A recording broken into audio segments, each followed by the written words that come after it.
Questions 58 through 60 refer to the following telephone message. Hi, this is Ryan from Lakeside Auto Service. I'm calling to confirm your vehicle maintenance appointment tomorrow for Miss Angela Leung. You're scheduled to bring your car in at 1 p.m. for a routine oil change, and I also see that you've added a brake inspection. That will be handled by one of our senior technicians. Please note that depending on the condition of your brake system, the inspection might take a bit longer than usual, so we hope your afternoon is open.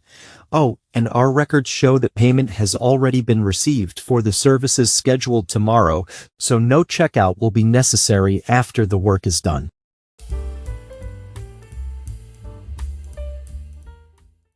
Questions 58 through 60 refer to the following telephone message. Hi, this is Ryan from Lakeside Auto Service. I'm calling to confirm your vehicle maintenance appointment tomorrow for Miss Angela Leung. You're scheduled to bring your car in at 1 p.m. for a routine oil change, and I also see that you've added a brake inspection. That will be handled by one of our senior technicians. Please note that depending on the condition of your brake system, the inspection might take a bit longer than usual, so we hope your afternoon is open. Oh, and our records show that payment has already been received for the services scheduled tomorrow, so no checkout will be necessary after the work is done. Number 58. Where does the speaker most likely work? A. At an electronics store. B. At a bank. C. At an auto repair shop. D. At a furniture showroom.